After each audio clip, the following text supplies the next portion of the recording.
the producers and/or the persons appearing on the program, and do not necessarily reflect the views and opinions of FRC Media, Bristol Community College, or the City of Fall River.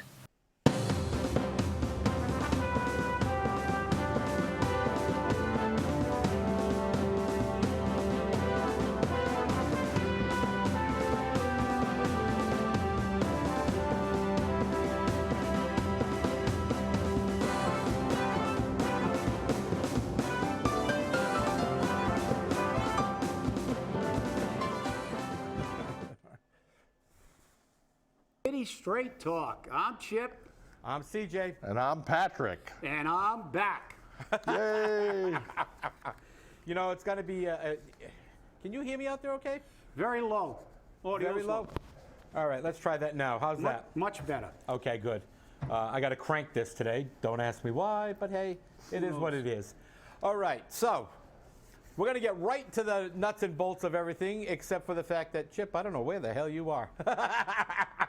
There I am. No, I can see you there. I mean, it's just, it gets to be very interesting, to say the least. As you know, we have a, what do I want to call this? A summons to appear. Summons to appear. Well, that's a rather euphemistic term, but Yep. okay. By Mein Führer. Ooh. The problem with the notice to appear is it violates the Administrative Procedures Act of the federal government as far as administrative agencies. Yeah, and it's well, also a violation of the open meeting law because there's no specifics. Well, not only that, I mean, let's look at this initially. And I'm going to read these, and you have a copy of it, Chip. I didn't bring a copy for Patrick, sorry, but Patrick is familiar with them. Oh, yes. February 24th. Dear Councilor, a special meeting of the City Council has been scheduled for Tuesday, February 28th at 6:30 p.m. or immediately following the Committee on Public Works and Transportation meeting if it runs past 6:30 p.m. in the Council Chamber, Government Center for the following. Mayor and Order, RE, Memorandum of Agreement between the City of Fall River and Teamsters Local 251 Public Works Unit. Mayor requests your attendance at this meeting. Then, to the City Clerk.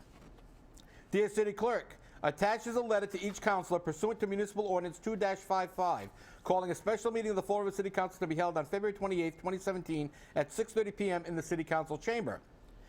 This is key. Listen to this, people.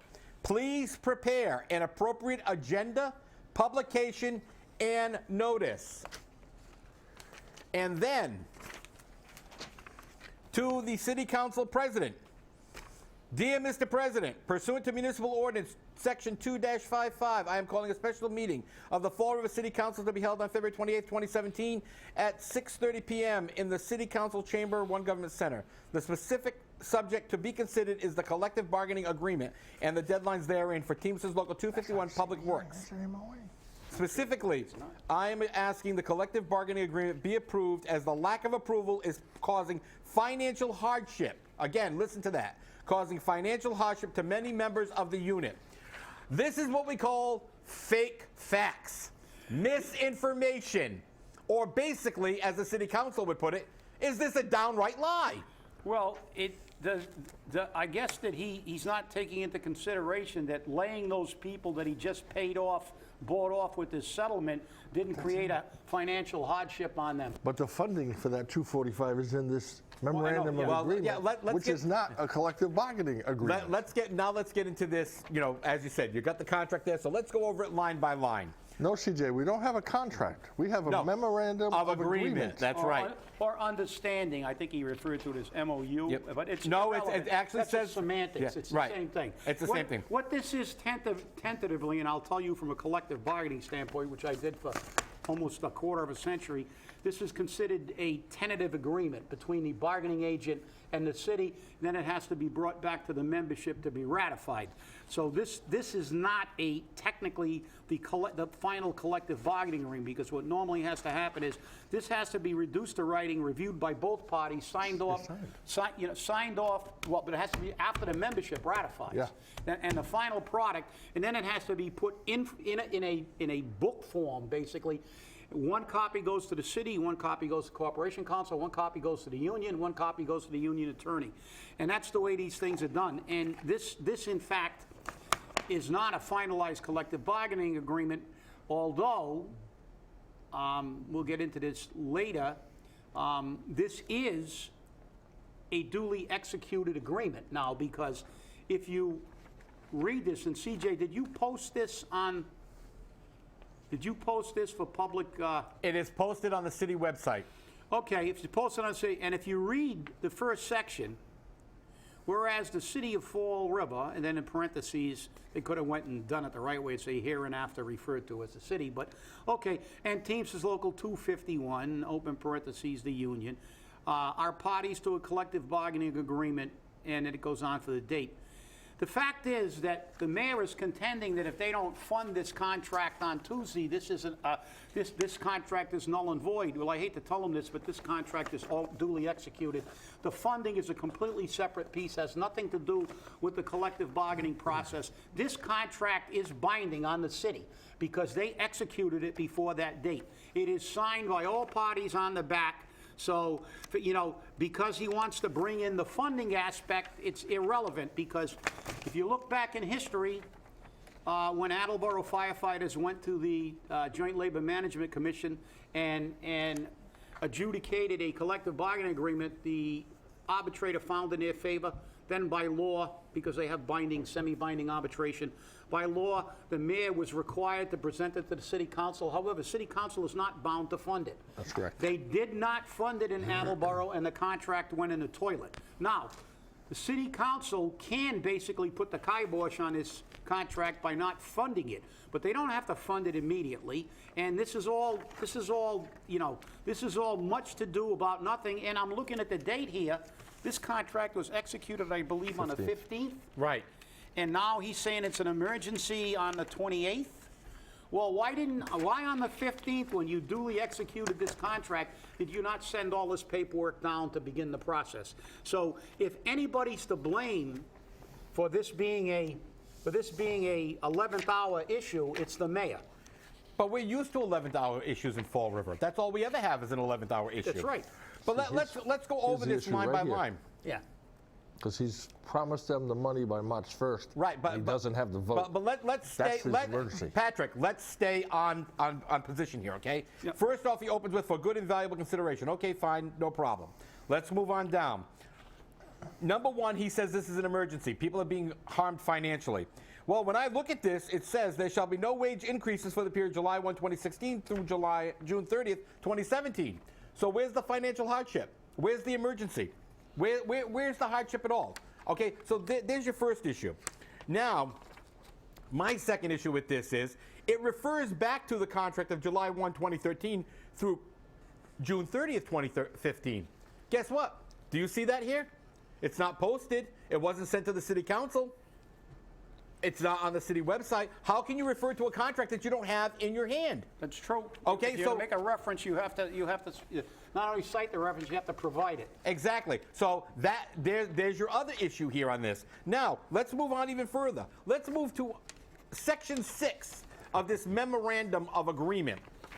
The city agrees to create 2 new bargaining unit provisions known as crew leaders, and to begin to bargain with the union over the wages and job description for those positions.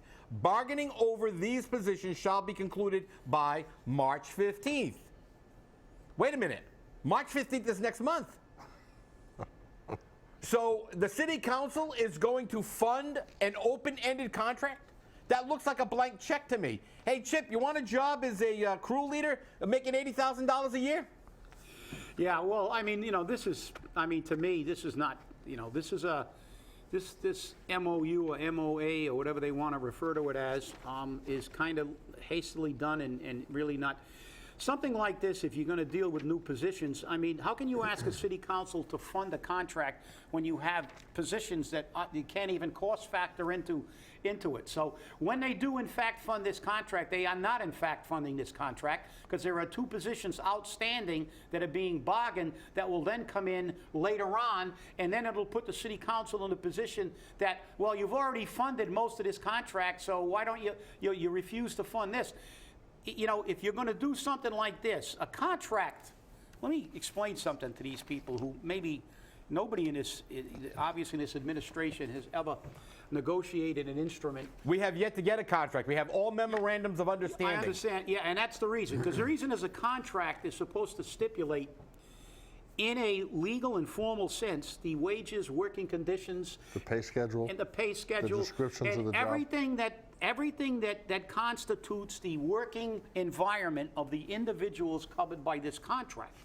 So therefore, it is supposed to be very, very specific. You're supposed to have a pay schedule. You're supposed to have all the benefits laid out when they're accruable. And obviously, when you negotiate a contract, at least when I negotiated all the contracts I did, we had to cost out every single section of a contract.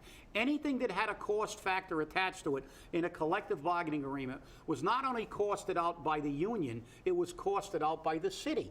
Because when you go to a binding arbitration for fire and police, the first element that you have to prove when you go to arbitration is the city's ability to pay. Yep. And the cost of the contract is there. Now we got two jobs that we have no idea what the salaries are, no idea what the working conditions are. It's to be negotiated later. And if this, in fact, was something that they're doing, it shouldn't have been in this contract. It should have been a side letter, and it should have been attached saying that, that the city agrees to bargain these particular things, not in the collective bargaining instrument itself, because that's, I mean, how can you ask a city council? It's like me saying, oh, by the way, you want to approve this contract, but I got 17 other jobs that I'm going to give out later and attach a salary to, and there's no job descriptions, no salary scales, no duties and responsibilities, nothing. Just sign this blank check for me, guys. I mean, this is ridiculous. Well, you know, and the bigger. And don't get me wrong, I think that these guys deserve their money because everybody else is getting a pay raise. All his friends are going to pay raise. Right. Don't get me wrong. I'm not speaking out against this contract. I'm saying that this contract is really, it's not, there are a lot of issues that if they brought these issues up, this contract will get thrown in a trash can. There's all kinds of contradictions. You got 3 different dates, date for one benefit, date for another benefit, no date for another. Right. And it's like, this is ridiculous. Wait, it gets even better. Look at Section 7. The city agrees to maintain 40 positions in the bargaining unit, including the 2 new crew leader positions, and 2 vacant positions shall be filled by April 1st, which shall bring the total bargaining unit positions to 38, and the 2 crew leaders positions shall be filled by April 15th, bringing the total positions to 40. That means when this contract or memorandum was ratified in Providence, they needed to have at least 19 members present. According to multiple sources, they only had 18, which is less than the majority of the membership. And there's allegations that the membership was threatened, strong-armed, or coerced. So again, the question is, how valid would this contract be? No. But let's move on a little further. Okay. Before we get into anything, let's move on to something else. Namely, Section 15. When have you ever put a settlement or a dismissal of any labor relations claim in a contract? The union agrees to withdraw with prejudice, which means they can't bring it back, MUP 16, 5171, 5360, and 5437, which is ARB 16, 5437, and waives the right to pursue any litigation regarding the privatization of trash removal services except to enforce the terms of this agreement. Hello? How can the union membership barter for 24 people who are no longer in the union? Well, you know, that whole thing is a little shaky because obviously by law, the union, and it says at the beginning that that the Teamsters 250 or whatever it is, 251. is the bargaining agent for the people within the bargaining unit. They are no longer, if they're out of the bargaining unit, they're no longer there.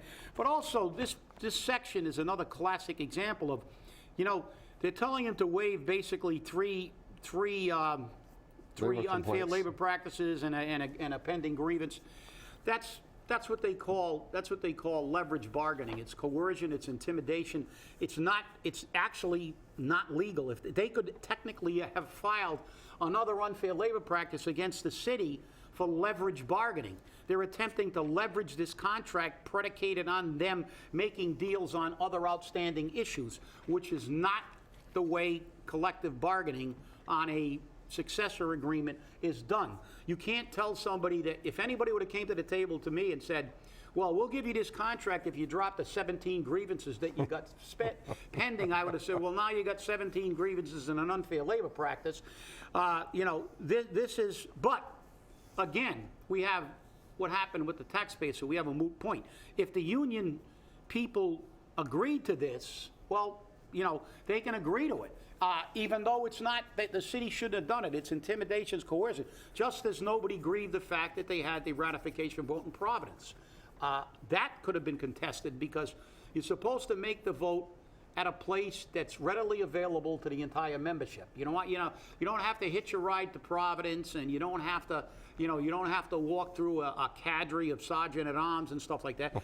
It's supposed to be we had it at our union hall, and the polls were open all day to get day shift, night shift, off-duty people, and allow them. The polls were open for a very long time. That's the way it's supposed to be done. It's supposed to be done for the benefit of the membership, and make it easier. So there's a lot of, there are a lot of issues here that are on kind of, that are on kind of shaky ground that, and technically, you could win this. I mean, you can't make a deal, and you can't make a deal for people that are no longer in your bargaining unit. Those unfair labor practices are pending, and you can litigate, and they are part of that suit. But you can't take a collective bargaining agreement, which is setting the wages, working conditions for the people who are still on the job, and include people who technically are no longer in that bargaining unit in this instrument. There should have been something else. I definitely agree.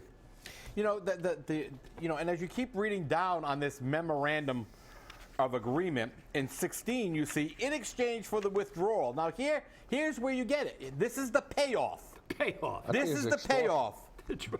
In exchange for the withdrawal of the matters described in paragraph 15, which we just went over, the city agrees to A, on or by March 1st, which is the day after this, summons to appear, the city agrees to make the sum of $245,000 available for payment to members or former members of the bargaining unit. So very clearly, the mayor says that it's also for the former members of the bargaining unit. So he acknowledges that the union is bargaining for non-members, which is illegal. You can't do that.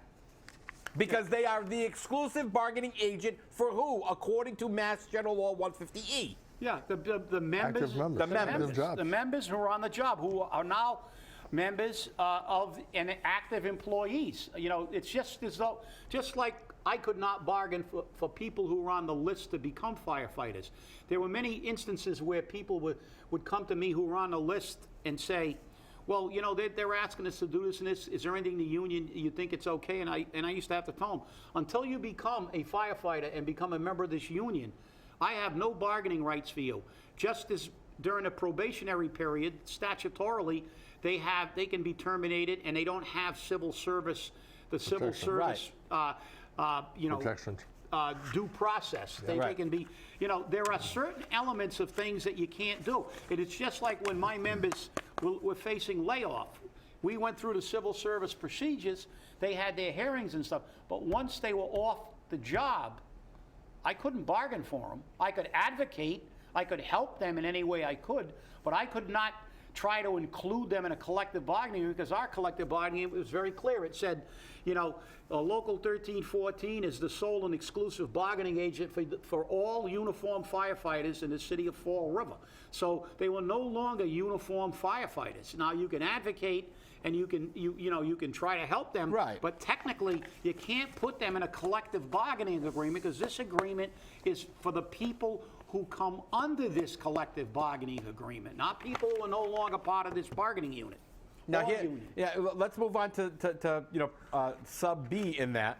The union shall instruct the city as to which employees shall receive payments under the foregoing and the amount to be paid to each union member or former member. Again, the union, the sole bargaining agent for the active members of 251, is going to say which employees who are no longer active members are going to get the money. Again, another violation of 150E. Yeah, and I'll tell you what, it's also a violation. I'll tell you what, better them than me. I'll tell you what, there would be no way that I would ever take a position that I'm going to be Solomon on this issue. Exactly. No way that I'm gonna be in a position to put the union in a position where I have to choose between former members and members. You know, if there was an agreement to make a settlement of any kind, it wouldn't have been in a collective bargaining agreement. But I can also tell you that we would have tried to negotiate the best we could for everybody concerned, but we would leave that in the hands of the individuals. There's no way that the union would be, now if somebody says, well, why did you favor this person or why did you favor that person, it's the union has a duty to represent all members equally, whether you like them or dislike them, whether you like the outcome or dislike the outcome. When you see something and there's an issue, the grievance, you should, and they teach you this in seminars, that you should cover the name and look only at the issue. Is the issue a violation of the collective bargaining agreement, state statute, or any other condition? And then if it is, it's grievable. If it isn't, it doesn't matter whether your twin brothers filed it.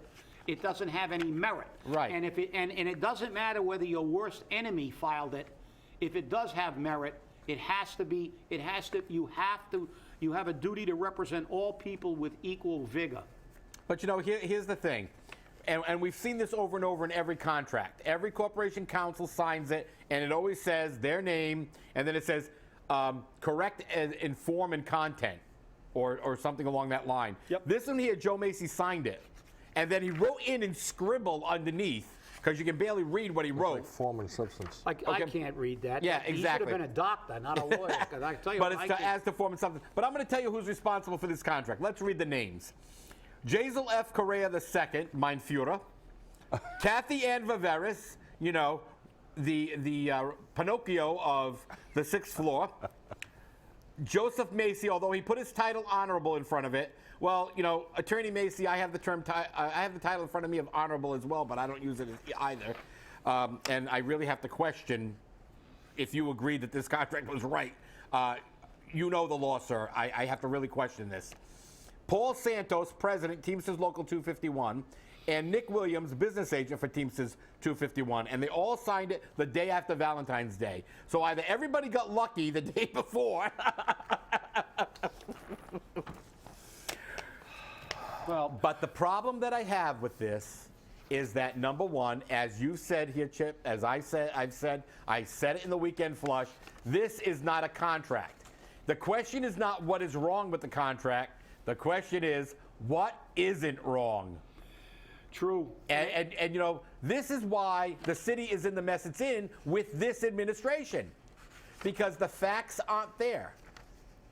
There are no facts. And there's no lid on money. And believe me, I want these people to get money. I want all the unions to get money because, you know, I'm in a position here where they say, well, you know, that they're killing the taxpayer, and, you know, they are. He's giving out money. But the fact is that also, I don't think that people who work for this city and who actually do the day-to-day work should take zeros when city appointees and mayoral hacks are getting stipends of $5,000. Actually, that's 10% of his salary. Yeah, 10%. Yeah, they're getting 10% raises. EMS just got 11. Some people are getting 10s and 11s, and other Yep. people are taking zeros, and that's not right. You know, and it's like, okay, you know, my philosophy always was that we will take a zero if everybody takes a zero. If nobody else in a city administration got a pay raise, then you'd say, okay, it's justifiable for these people not to get a raise. But I'm never going to come out and say these people don't deserve the money. But I'm also going to say that they've put the city council in an extremely difficult position to basically ratify a contract and the financial burden that comes along with this thing. not knowing all the facts. We got two positions with, we don't know, like you said, they could turn around and be 80,000. This smacks of, I remember they reduced DPW and created 2 supervisors positions. Now apparently they disappeared, now they want to reinstitute them. So, okay, fine. But, I mean, if I was a city councilor, they're going to say, I'm going to say, how much does this contract cost overall? What are these positions going to pay? Where's the job descriptions? How are we going to fill these positions? Are they going to be biddable? Are they going to be, friends? Well, there are so many questions unanswered about this, and they're put in the city council. And now, I mean, these are the kind of contracts that are going to come in the next fiscal year. How are we going to afford this in the next fiscal year? He's doing things like, he's just throwing money at everybody. It sounds to me like he's trying to buy an election. And you know something? It's at the expense of the taxpayer. You know what this is kind of like? It's kind of like our state delegation getting a pay raise and then telling the taxpayers of Massachusetts, well, looks like you're going to have to get a tax increase next year because, the cost of government is just going up. Well, you know something? Maybe we wouldn't have had to take a tax increase, boys and girls, if you guys didn't vote yourself a giant pay raise. And you know something? I don't care. If everybody in this city got a raise, guess what? Every union should get a raise too, and they should get an equal raise. I've always contended that. You know something? Many years ago, when the city tried to pull the same thing the state did and give themselves an automatic cost of living raise, I proposed that at every subsequent contract. I said, we'll forego our old pay raises and we'll take the same language you got. You know what they said? Yeah, not when pigs fly. We're not giving you guys that because we got to work for a living. And guess what? This smacks of the state. The hell with the taxpayer. We'll give everybody a pay raise and everybody will like me and I'll get reelected. And you know something? If we have to bite the bullet, we bite the bullet. If we get a pay raise, let everybody get a pay raise. But this kind of open-ended stuff and this kind of stuff with 3 different dates, 1 date for the jobs, 1 date for the contract, 1 date for the funding. And as we said, ratified on the 15th, now it's an emergency on the 28th. Well, I don't, if this emergency was created by inaction of the 6th floor. It's not an emergency. It is. It is not an emergency. Screw you, taxpayer! That's what that is. And of course, the open meeting law, the definition of an emergency at an open meeting law is the roof of Durfee just fell in, 2 windows from the government center just fell down and killed somebody. That's an emergency. Because I don't have the appropriation to write the check on March 1st that I guaranteed you on February 15th, that's a screw up. That's not an emergency. Exactly. That's almost like the Oscars last night and the moonshine or whatever the name. Moonlight. Yeah, whatever. Yeah. Well, the thing is, somebody left this lovely little thing on my desk. It says, "Let's make Fall River, Mass great again." There we go. It looks like a mayoral candidacy sticker, but it's number one. Fall River was never great. Fall River was good. We were a working class community. We had money to make ends meet, and we did a great job. Now we are in the toilet. We have an administration that puts us in the toilet, and people are now goose-stepping down Bedford Street on their way to Government Center because, the propaganda machine on the 6th floor, Joseph Goebbels, excuse me, my mistake, the special assistant to the mayor, okay, has made it very clear. And now for something totally irritating. This is just, this is ridiculous, people. And I know you were called a Nazi sympathizer. Yes, I was. I was called a Nazi sympathizer yesterday. So let me say this for the people. I spent a little time in Germany, and Mein Führer just means my leader. Right. In German. It does not, that is not It's not a Hitler staying at all. That doesn't only mean Hitler. I mean, the connotation now, because they called Hitler the Führer, was, now it's like, people think that means Adolf Hitler and Nazism. Every leader in Germany was Mein Führer, because that just means leader. Hey, we'll see you on Wednesday after the emergency summons to appear. Hey, everybody. Nice being back. And remember, stay angry. Yep. And if you can't, try to get an MOU like this.